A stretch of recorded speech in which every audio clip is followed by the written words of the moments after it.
Hello and welcome everybody. We're gonna continue our program in the startup area, and I'm very, very happy to present to you a panel that treats a topic that is eminently important when it comes to startups, but mostly overlooked. So what we're gonna talk about today is the growth phase of a startup. How can you turn a startup into a scale-up? Because most of the time when it comes to startups, we only talk about early stage ideas and how they shift an entire industry. But what happens if those companies enter the second stage where they have to grow into professional organizations? In order to gain real examples, we have a great panel, as I think, that consists of early stage and also late stage startups, also investors, but also the city, because when it comes to mobility, the city and the public sector is really important. And we're really grateful that Hamburg startup made this panel possible. But first of all, for you to get to know the people on stage, I would like to present everyone and their startup. So first of all, we've got Hendrik from an early stage startup that was founded in 2019 called Fernride. Hendrik, happy to have you on stage. What does Fernride do and what is your stage? Yeah, thank you for being here.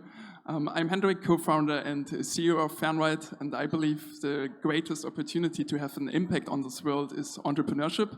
I founded my first company at the age of 16, where I built a platform to sell horses on the internet from Germany to all over the world. I learned a lot about sales, I learned a lot about entrepreneurship, but I also learned that I don't want to do this for my entire life. And I had always the dream to build a technology company that eventually can influence the lives of billions of people. And I decided to study industrial engineering, came from my master's to TU Munich and Stanford. And during that time, I met my two co-founders, Next and Michael. And Michael was pursuing a PhD in teleoperation. So what does Fernride do? It's very simple. It's driverless logistics. So what is the backbone of global trade? It's logistics, and the backbone of logistics is drivers. But this backbone is broken. So logistics companies don't find drivers anymore, and the only way forward is to automate some parts of the route. But automation is kept to very simple environments like inside a warehouse where AI works. But as soon as you go to the real life, AI doesn't work anymore. The complexity is just too high. And here teleoperation comes in, where we combine the capabilities of humans with the capabilities of AI. And we put the drivers out of the cabin into an office location. This improves very much the working conditions of those drivers and allows us to deploy driverless vehicles already today. And we start on ports, on big production facilities. And step by step, we can then automate the easier parts of the route, and eventually one driver can control up to 50 vehicles. You should definitely talk to United Kingdom. They have some demand for that, I guess. So thanks a lot. Also, lucky you stick to mobility, be it horses or logistics. The second founder on stage is Sebastian, already in a later stage with 80 employees, and what makes it very special, bootstrapped. So Sebastian, what does GraphMasters do? I would like to answer it with, we actually make the world a better place, or at least we hardly try to do so. The question is how we do it, right? We implemented a quite holistic optimization system that makes it possible to solve traffic from a systemic perspective. So we found out that we do have enough space on the roads to actually let all the vehicles drive fluently and freely. And we show how this might work. And when you ask you what does it mean for you in person, like it's like the logic for navigation systems. This is what we do.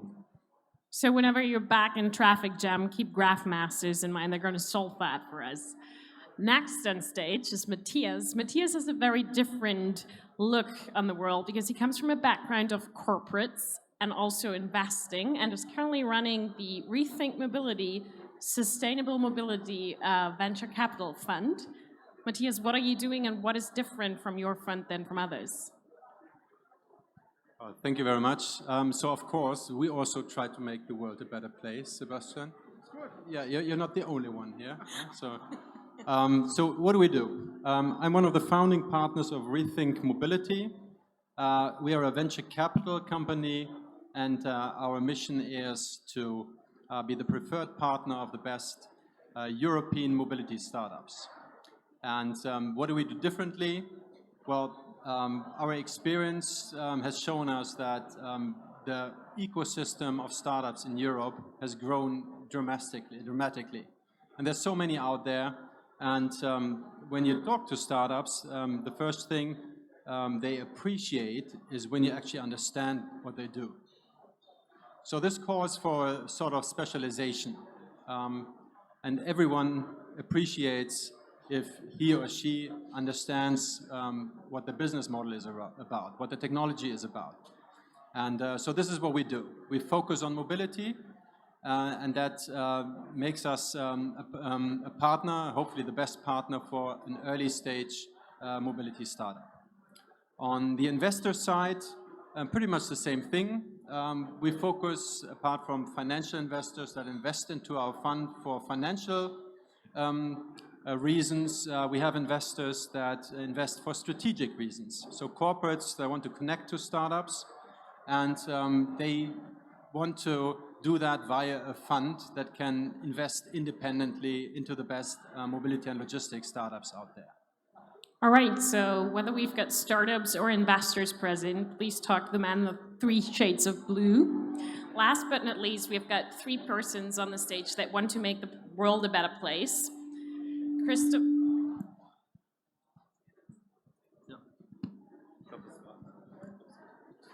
You already represent a very...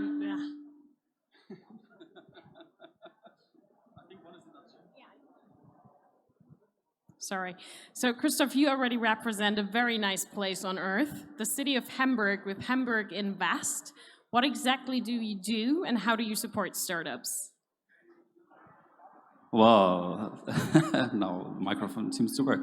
Well, thank you, Freya. You're right. I'm Christoph. I'm working for Hamburg Invest, and I have the honor to represent the business development agency of the city of Hamburg.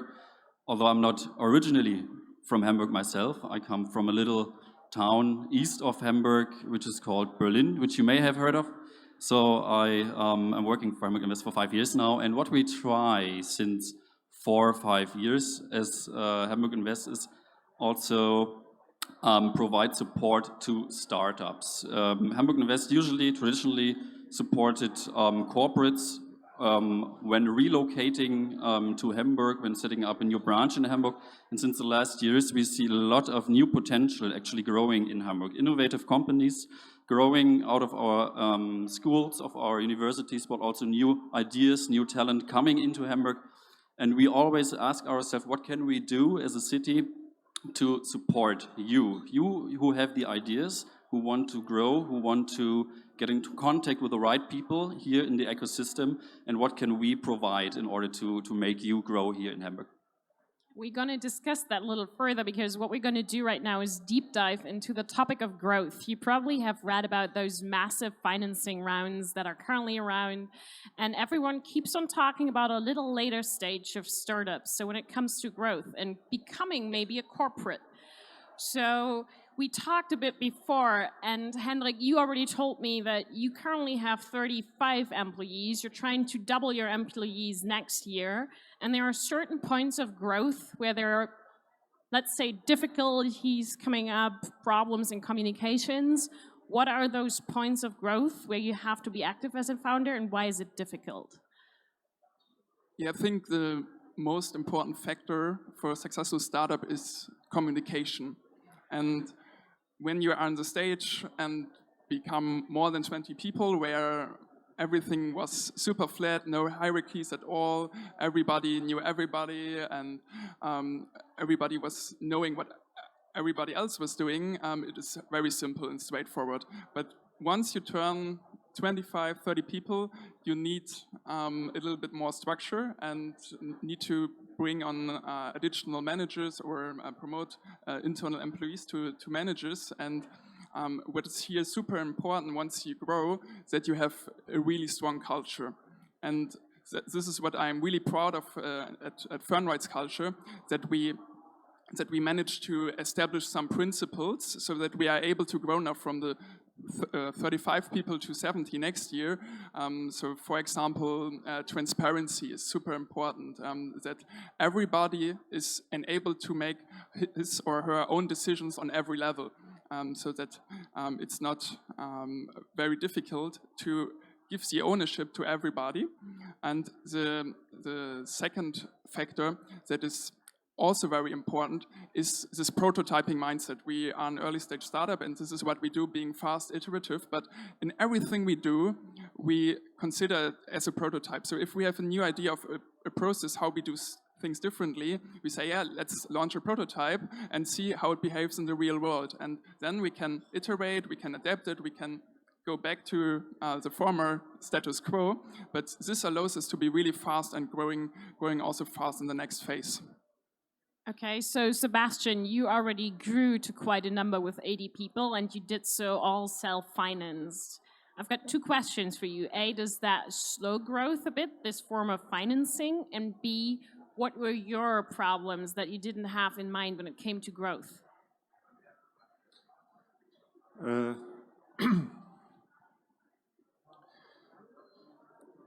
So we grow as fast as we can with the strengths that we have or had all the time. Every time I look back, I'm quite happy that we never get external financing into and overboost the growth, because we would never had created the product line that we had today, because it was too unclear what the actual things, how it evolves, how it develops, where the discussion's going on. The steps are way, way, way smaller. So since 10 years or 8 years, 10 to 8 years, we are very deep into this traffic digitalization, traffic flow management, whatever you find in discussion here. And it was, well, we were very early, so to speak, with the technology, maybe too early from an investor's point of view. It was unclear how it develops, and I'm totally fascinated how, or maybe already overwhelmed, where if I'm on an exhibition like this one, what kind of discussion going on, how many people are involved. This was completely unforeseen. So we have lots of growth today in many directions, and now it's way clearer where this might be. Anyhow, there's a lot of stuff that's still pretty unclear. So we do our steps, and the basis, try, thesis, proof, and so on. And also, of course, always, if something does not work out, throw it away, right? This is a very important step that you have to do. Even if you want to grow, you have to get rid of things that do not work out, and you must be very sure if it works out. And did your role as a founder shift now that you have 80 people below you? Sure. I know that was a suggestive question, but what how? do you think? Sure. So I'm a computer tech guy, right? So computer science is where I'm coming from. Computer games is where I'm coming from. So I started hacking things. I do not code any single line anymore since quite a while now. So it's sad. I would love doing it, but I can't now. Like, now I have to lead the company, kind of. Yes. I studied business, I can feel you. You're doing what I studied, it's bad. Yeah, I have friends like, sometimes I'm sitting on Sunday home, let me program just some small little things because it's so much fun. What, it makes fun for you coding? Yes, it's like relaxing. So, Matthias, you come from a quite different background. You've worked with Siemens in the strategy and M&A department, and one might say it's a pretty big corporate, like a big fat ship, as the Hamburg analogy would be. How is that different from a startup, and how can those two worlds be brought together, and need they to be brought together or not? Another suggestive question. Well, originally I set out running my family's business, a very small trucking business. And then I joined large corporations.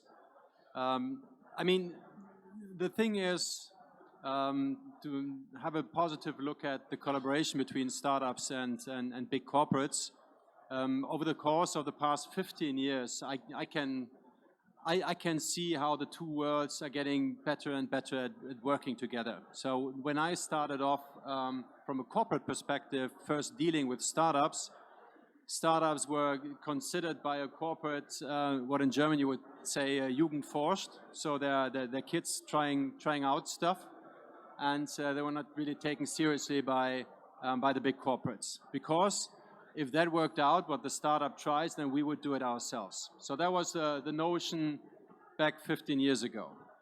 When I now look around, like at fairs like this, I see the same engineering heads that back then, were not really taking startups seriously. They now seek collaboration with startups. They walk around, run around, attending startup events and try to connect to startups that matter to them. Same people. So there's a big step towards collaboration in terms of a cultural change, how to collaborate between corporates and startups. And the same goes for the startups. So over the course of the past 15 years, you can also see that startups in Europe have grown dramatically in terms of professional approach, professional structure. So I barely ever come across seed stage or a bit later stage startups that have not the utmost professional setup. Still, keeping in mind a startup has to be agile, but still professional, and that's what I see. So all in all, startups get more and more professional. Corporates get, I wouldn't say agile, but they recognize the need to collaborate with startups. And then there are people like me that try to bring those two worlds together. So I'm an optimist. I see this is getting better and better. But to make it a little bit more concrete, is there something that you saw in the corporate world or as an investor that startups really need to learn when they want to grow and grow fast? So that's a very specific piece of advice, and that as a startup, as an early stage startup, shy away from complexity. So I have seen too many startups wasting too much time and energy and resources on a single large account. So before you start your lighthouse project with a huge multinational corporation and it takes you 10 months to get a signature, perhaps you want to start with a smaller and leaner customer first, and then at a later stage you take on the even more complex customers. So that's one thing. Shy away from complexity, and be sure that the one you talk to at the corporate really understands your needs, back to your point of communication. So there's a mutual understanding and also has the power to sign things. Don't waste your time. Thanks for that. Now, Christoph, when we're talking about complexity, I have to look at you as the person that represents the public sector, the most favorite customer of all times. What is there that the public sector, especially when it comes to mobility, can do to make it easier for startups to either get the foot into the door with the city or just the big corporates that are present in a city, for example, Hamburg Harbor? Well, yeah, I think there's two sides to this question. First, the city or the public sector as a customer for startups or a client for startups, we see a lot of progress in this regard. So I can only speak for Hamburg, of course, in the moment, but I see our ministries and our public institutions opening up more and more for new approaches of business of business organization, of integrating technology in the processes. So I see a certain dynamic coming up on the horizon for better connection between startups and the public sector as a customer. On the other hand, I think what's really important, and this is also what you, Hendrik, said with the word transparency on the micro level in your organization, I would also say it's important for the city as an organization. So I think there's a lot of support infrastructures for startups in Hamburg, private ones, but also public ones. And I think it's really important to make this visible, to make you as a startup or a scale-up to make you understand what is there, what offers are there. Either if it's funding opportunities, if it's investors that we have here in the region, or if it's some space you need, like lab space or a hub space or stuff like this, or the talent question, how can you approach the right talents in Hamburg or also internationally? All these questions, I think, are really important to address when talking about what can the public sector or the city do for you as startups to grow. And I think it's beyond the question of funding, because of course there are funding opportunities from the public sector, there are federal funding opportunities, European funding opportunities, and in Hamburg we have some programs especially focusing on pre-founding startups, like when you're just coming out of your studies and try to set up a business. There's something for this, and also for rolling out into the market, a ramp-up program. So you can get, I think, 150,000 euros from the city in order to roll out your product into the market. And then there's, of course, a gap. So where do you get the money from in order to further scale up? And I think there it's important to give opportunities to meet the right people in the city. It's not something the city can do because we don't have the money to invest in all these scale-ups, but we can try to provide connections to the right people in order to get investors yourself. And we do that by networking events that we support, for example, conferences that we support. So this is our approach, actually. Yeah. Okay, I'm going to throw one question at you because Matthias has been so blunt to tell us that the big corporates thought that startups are something like Jugendforscht, so the youth is kind try and make signs. What is the thought of the municipality on startups? Are they really taking serious that there is a group of startups coming up, or is still the billion-dollar business of a harbor or some production facility more important in the hats of the city? Well, I think it's always a mix. Of course, we are in a political landscape, and of course there are a lot of people and a lot of branches, a lot of businesses that have their very own demands. And Hamburg, as a traditional port city, of course, built its wealth it has today from this asset it has. But since, I would say, 10, 15 years, there's a switch in the mindset to be observed here in the city, so that the topic of innovation, growing from your assets you have, from the people that you educate, from the technology that you produce on site here in Hamburg and that you develop, is getting more and more important. And we see this, our Senator for Economics and Innovation, so there's even the part innovation now included in his title. He's putting a lot of effort and a lot of budget that he has, which could always be more, of course, into innovative spaces, into innovation programs, into support infrastructures, like the startup unit at Hamburg Invest, for example. So it's not enough yet, of course. I have to, of course, admit that, but we are on a good way, I think, and I hope. And of course, I would be interested in maybe your opinion on what is what are the things that you would actually need in order to grow, which aren't there yet in terms of support from the public hand. Are there like any experiences you had in your career or when building up your business, when you said, oh, that would have been something nice from the city or the region that you founded in? I think that is the perfect question to Sebastian, because I think he can tell us how far apart the idealistic picture of the city taking a startup serious and a startup trying to sell to a city really is.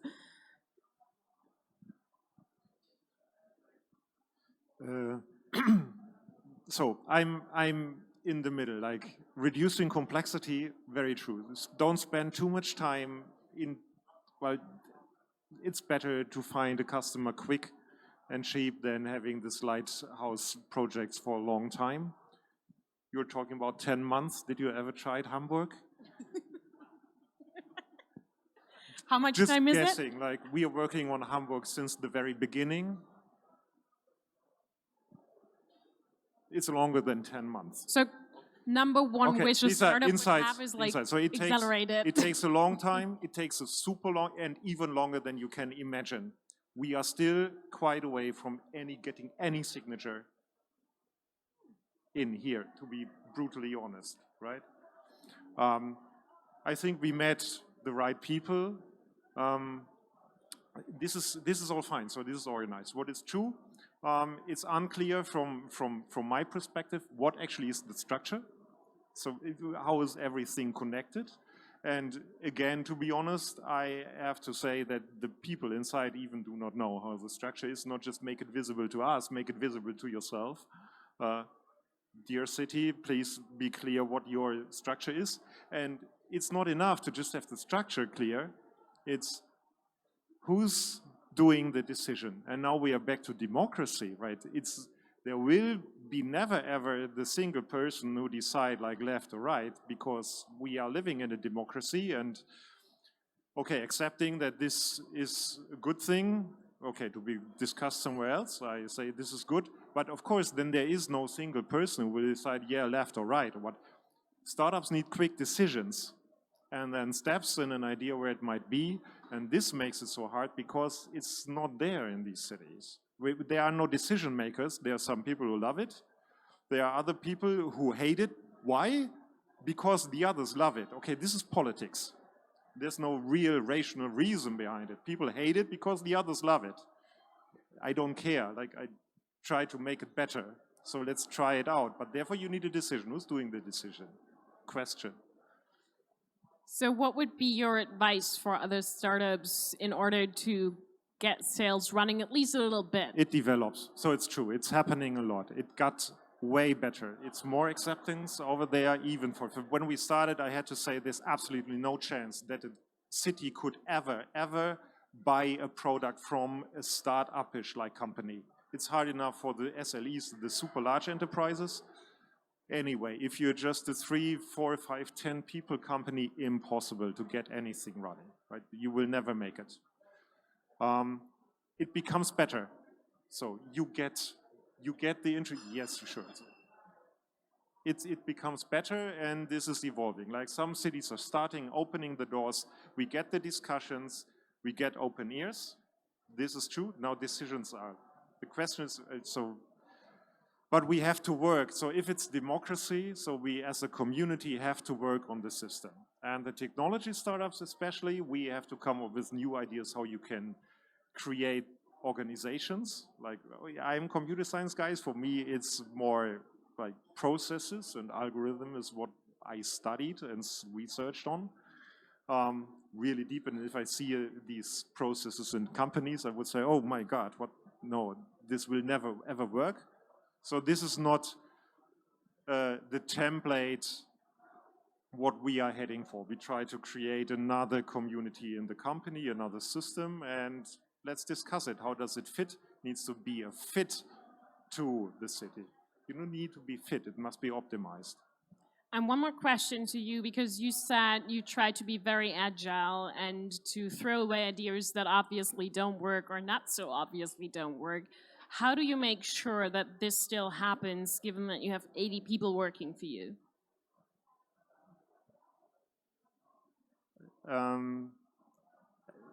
Communicating, right?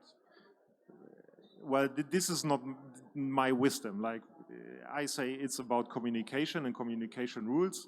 Simply said, communication must be asynchronous. It must be public to everyone in the company. There must not be any hidden discussions, 4 eyes discussions behind closed doors. So we heavily try to make everything open to everyone and invite everyone from every team to also join discussions going on, having whatever, the whiteboards on the floor, not in the office boxes itself. Don't have very small things, always have everything in an open space. Have chat programs that are asynchronous, so that it might be where everything is written down and you can follow up, you can join some chat rooms, however you organize it.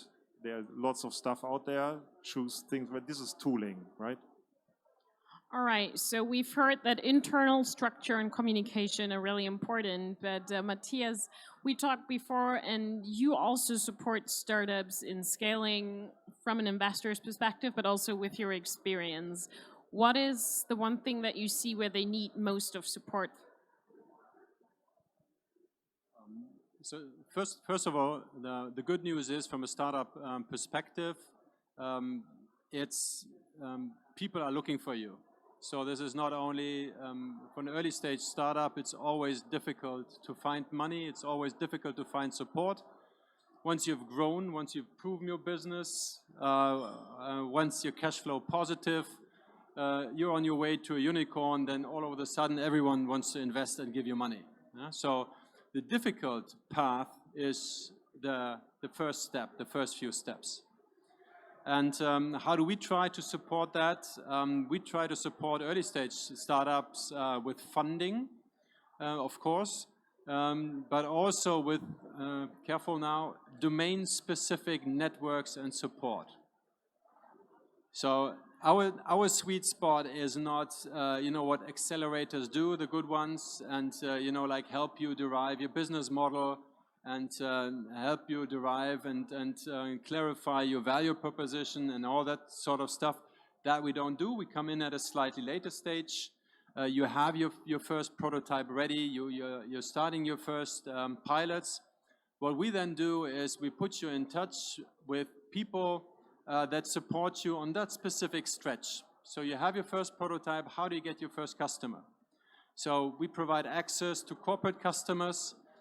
We provide access to technology partners that may help you on your next development stage. So we are focusing, we are experts on this early stage stretch. How do I get my first customer? How do I get from my first 2 customers to my 3rd customer? So that's where we feel we can help. Once you're a growth stage company and you already have 300 customers, and I provide you the 301st customer, my value is very limited. But if I'm the investor that brings you to your first customer, your first corporate customer, opens door, proves the value of your product, then I can be of big help. Henrik, you are still very fresh founding, like 2 years in the market. How did you find your first customer, and did you need external help to do so? I think what is very important that you build a product that people love, that solves really a problem. And we came out of university with a technology push. So 10 years of R&D in one specific technology that can solve so many problems in the future, where everybody has a use case for, is also sometimes overwhelming. So you need to reduce the complexity and break it down. Where can you solve a problem today in order to refine the technology and get one step closer to that larger vision? And this is also very true for us. So driverless vehicles on public roads are still some years away in the future, and we decided, we start right away today in applications that work today. So for example, on ports, on big production facilities, we reduce the complexity a little bit. It's private ground, so we don't need to wait for legislation. There are confined areas, so the possible scenarios you could face are limited. And that's how we found our first customers, that we solved a problem worth solving. So driver scarcity is a really big problem. It has been a problem 2 years ago. It's now much more prominent in the media, but that's pretty straightforward. And even in those large enterprises Matthias mentioned, these are our customers. So we work with several Fortune 500 companies, and this is a complex sales process. So it needs time, but I really love that complexity, since once you really have understood your customers, what they need, and the specific needs and intentions of the stakeholders, could be even 20 people in one account. If you figured that out, it's almost like an engineering challenge. You can really scale that with that customer and similar customers. And once you've found your first customer, people tend to trust other people. And so our first customer is DB Schenker, really a well-known brand. So the second and the third customers was way easier to find. Okay, so you would say in the private sector, signaling is one of the major drivers in sales. So get the first customer signed and delivered, and then see that you get others in. Yeah, and also pivoting around the value proposition, that you understood what kind of problem you can really solve. And when you found that someone has a pain point, the people will come to you and not the other way around. And this is something that we figured out. It needed some time. It takes time. But once you have that point, you really have a completely different feeling inside the company. So people come to you and you don't need to come to your customers. Okay, so switching from customers to employees, I stretched a couple of times that you told me that you want to double your company by next year. What are the steps of preparation that you take for this? Because doubling the size of a company just doesn't happen overnight. So, as I mentioned already, one really important factor is the culture that you build on top of, so that this additional 30 people can also be very productive, and you don't lose productivity with adding more people. So we have a really high-performing team, and I would love to provide the resources and the structures that those additional people can get even more productive. And what is helping building a great product. So if you have technology like self-driving vehicles, changing an entire job profile of drivers. So truck drivers today don't have a really nice job today. It's no surprise that no one wants to do this job anymore, sleeping away from your family, really bad working conditions. So getting that job profile ready for the 21st century is an engineering challenge that attracts people, and I think working on our product attracts really great engineers. And then one major point then is hiring also at some point really great managers that have proven in a different context that they can do the job from getting from 30 people to 100 people, from 100 to 1,000 people. There are different phases, and adding people that have done this before, and this is also very helpful, getting this experience from investors is one super important step, since I don't want to make failures that could have been avoidable. I want to learn as fast as possible, and if you can learn from experiences from others, this is so valuable. Okay, so you always learn most from failures. So, Sebastian, my question would be, have there been any big mistakes in your growth strategy where only afterwards you learned, oh, we could have done that differently, that would have worked better, or did it just go smoothly? There are way more failures happening, way more than successes. This is the truth, of course, easily. Yeah, so for 100 things you try out, 95s are wrong. And this is what you need to accept, whatever. If you now ask me what are the biggest one, well, probably a lot. I don't prepare any examples here. Actually, everything goes wrong every day. It feels more like this. For me personally, it's not the super success story. It's just a big failure all the time, every single thing, right?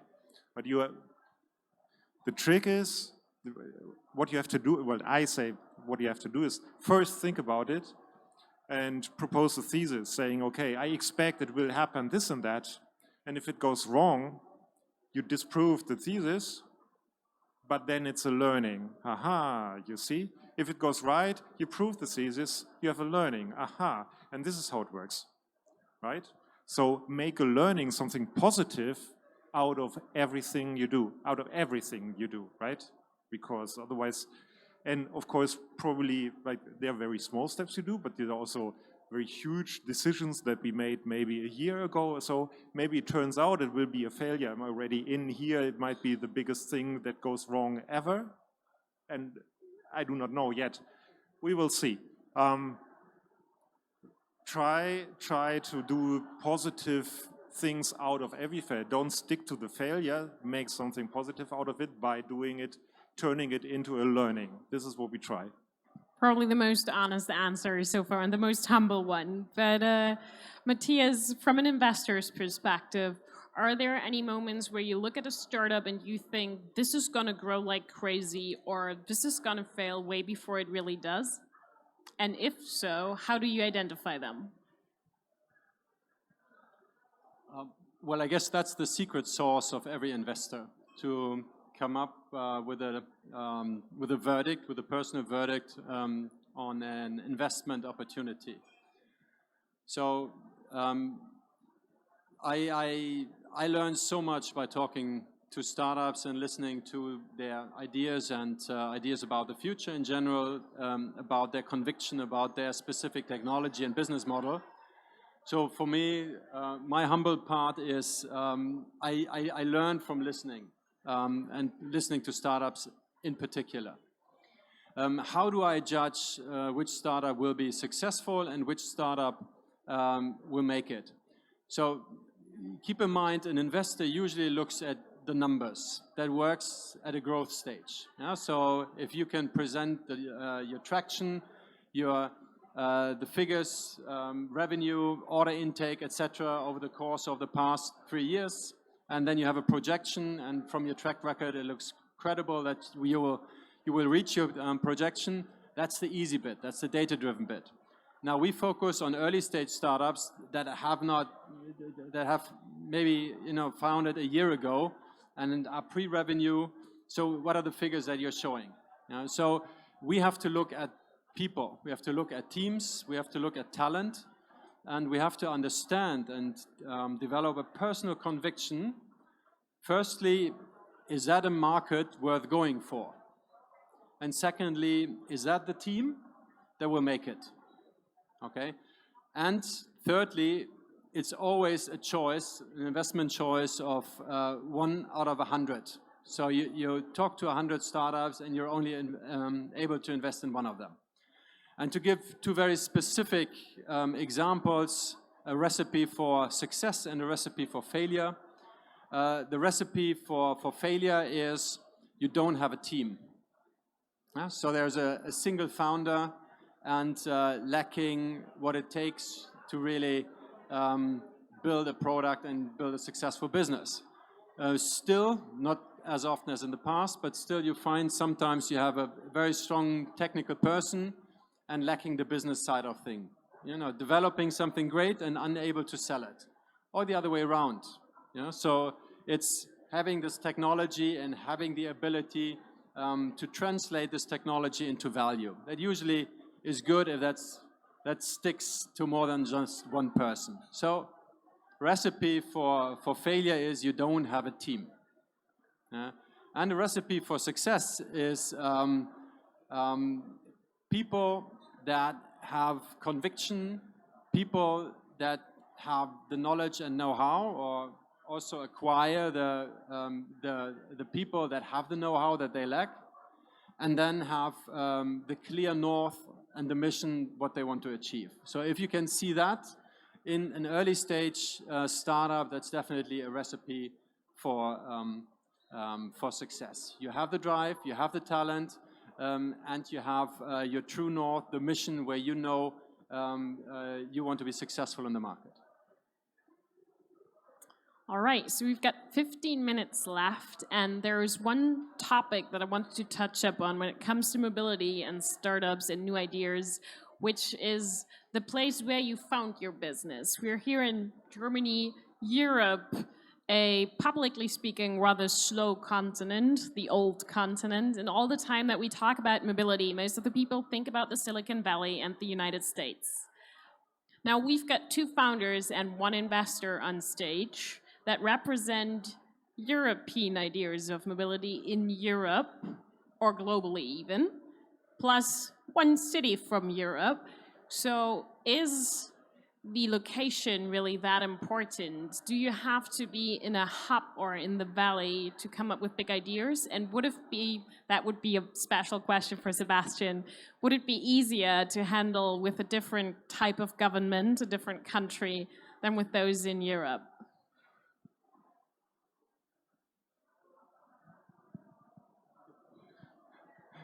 Yeah, I think most people believe it's only black and white. So in our industry, it's old automotive companies in Germany, and then there's the new automotive companies and software companies from Silicon Valley like Tesla and Waymo.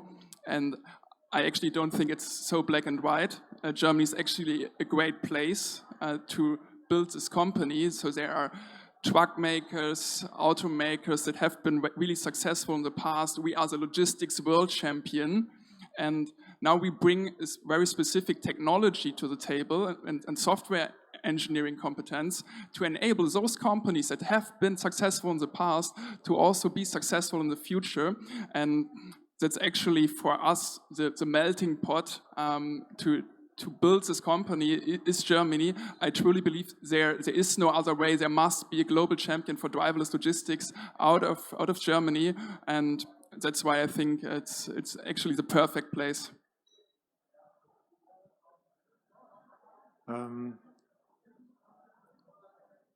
Okay, perfect place. I'm totally happy, but when we started the entire thing, well, I actually registered the company in my home place, which is not even Hanover, not Hamburg, not anything. It's somewhere in the outskirts, somewhere there's absolutely nothing. You will never know where it is. I did it. And why? Reducing complexity. So when we started, there were lots of people just pulling and pushing around us. Come to Hamburg. Well, it started with come to the Valley, come to whatever, come to the Yes, come to Singapore. Then it would come to Kassel, come to Darmstadt, come to Hamburg, come everywhere.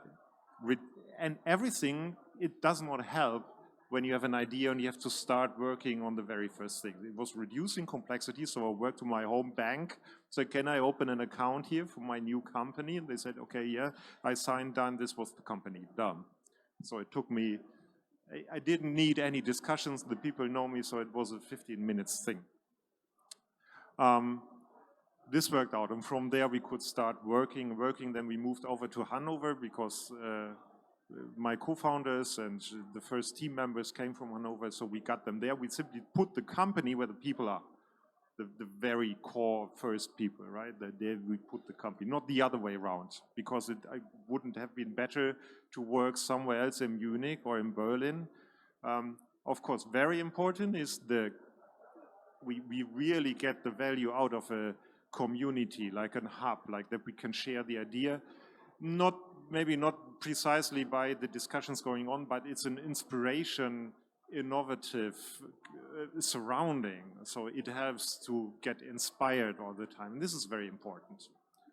And you need to build I say you have to build an inspirational surrounding and environment that you can work on and move on.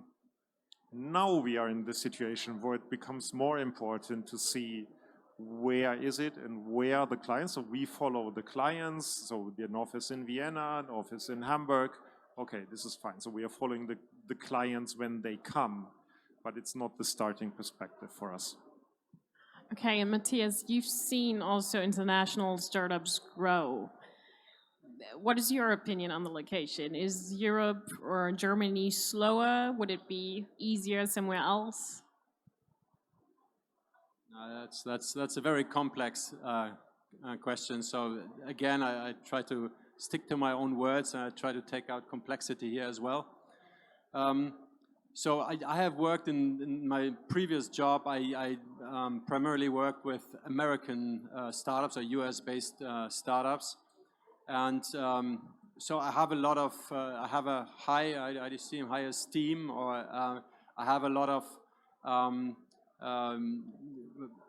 conviction that there are reasons why the Silicon Valley has produced so many excellent startups, and a lot is down to a local ecosystem.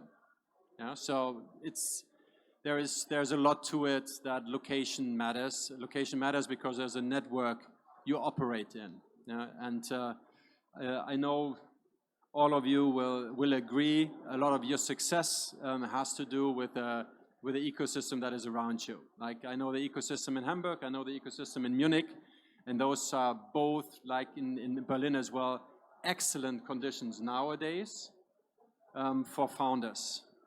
Yeah? And I think we can pause there for a second and appreciate that we as a society have gone a pretty good way making the conditions for coming up with new ideas and pursuing those ideas.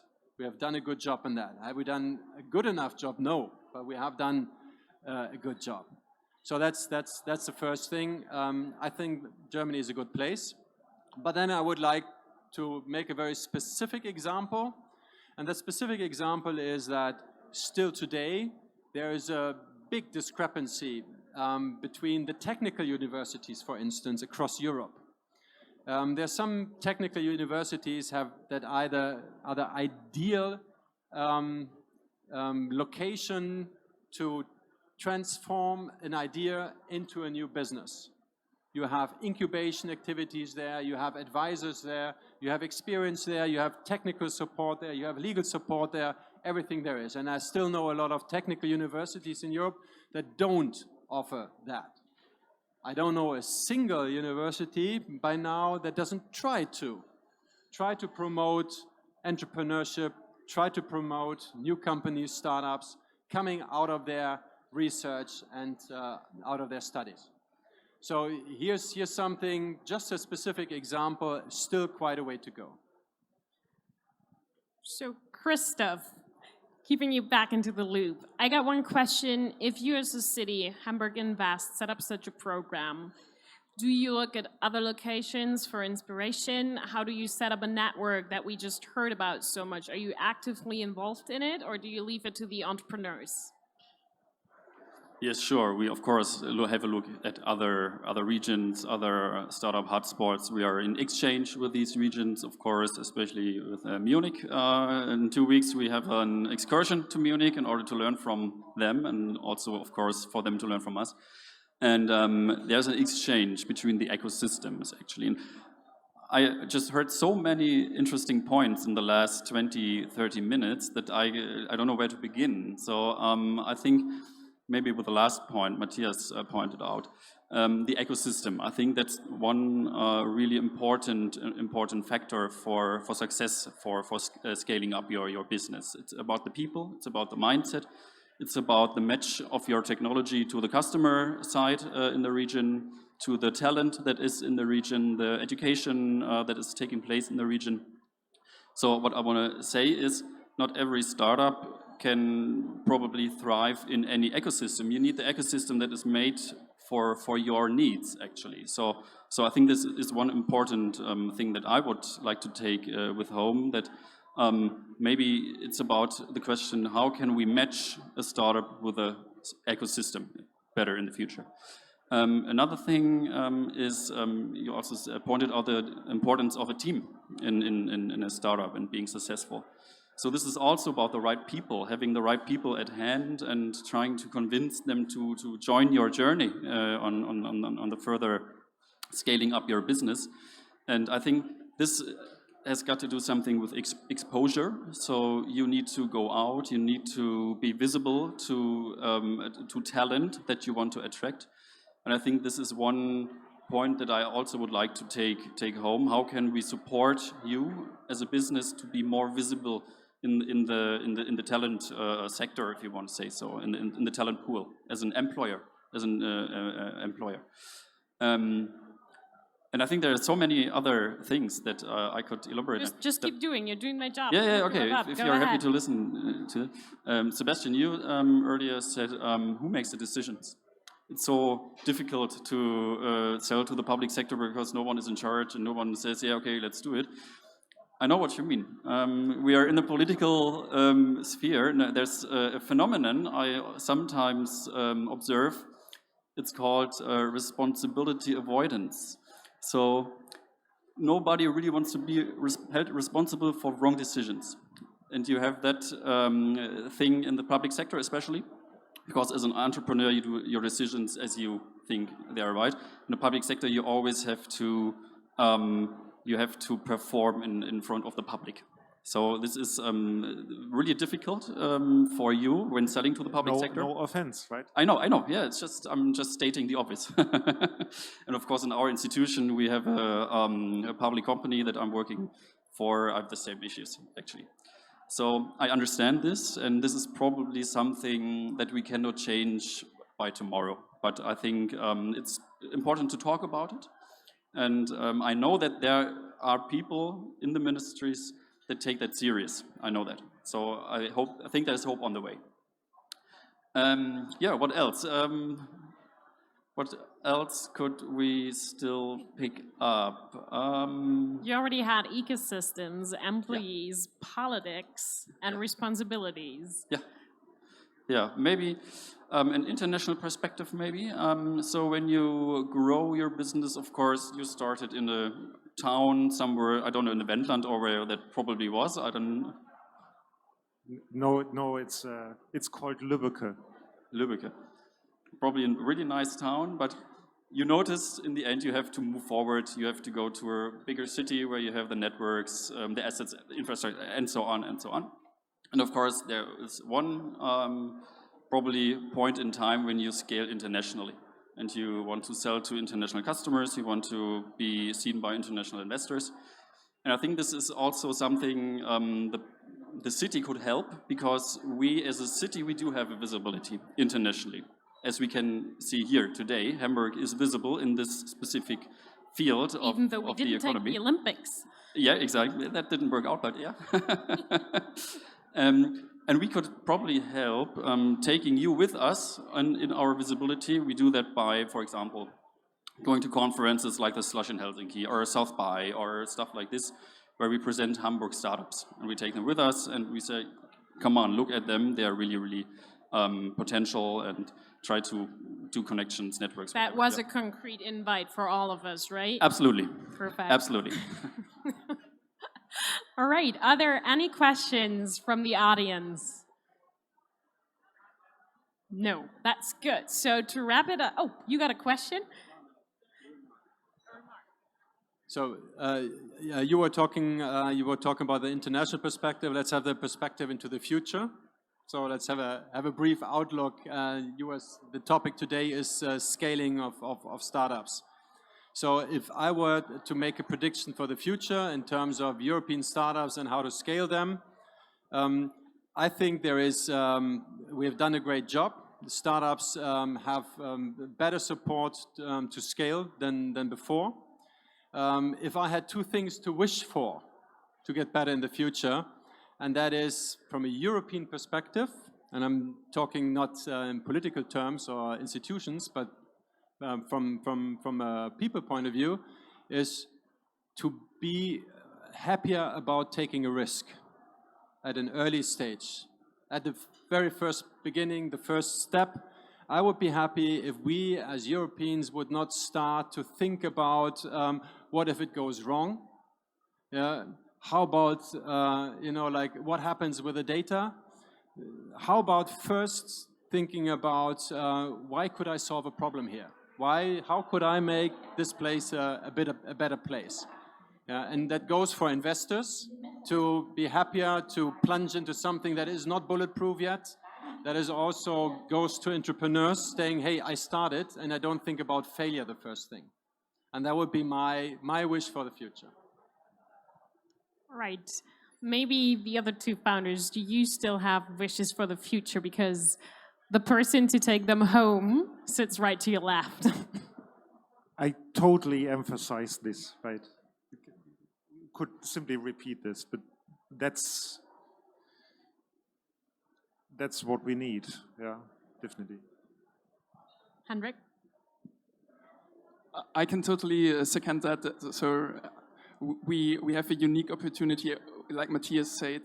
We came a long way and don't need to hide away anymore to hubs like Silicon Valley. We have the true opportunity to build this global tech ecosystem in Europe. We have everything we need. We just need to execute now. And if we get this widespread support of how can I help you in being even more successful from everybody, I think this is a wonderful future you're creating, and I would like to be part of that. Okay, perfect. So what we learned is, oh, we got a question?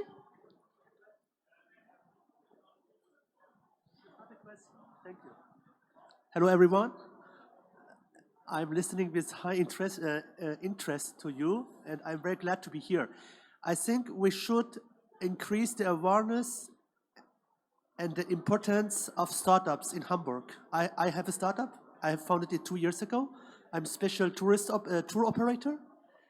And when I was in the conversation with the staff in the Hamburg Chamber of Commerce, and it was surprising when she told me, for me, there's no difference between startup and company. You know, we should, the mindsets in this ecosystem of Hamburg should be improved in the matter of what we understand with startup.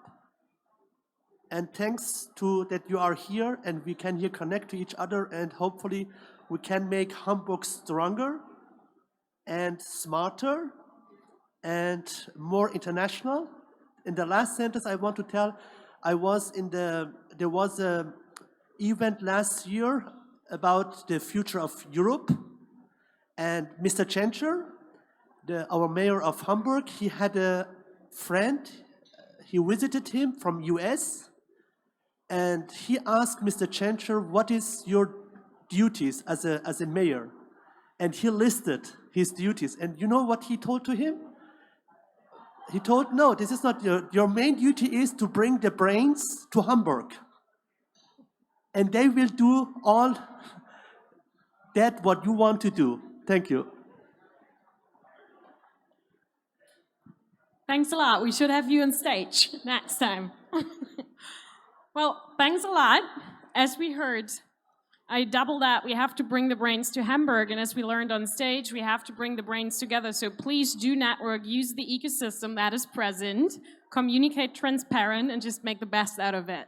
Thanks a lot to the panel, thanks a lot to the audience, and I hope you enjoy the fair.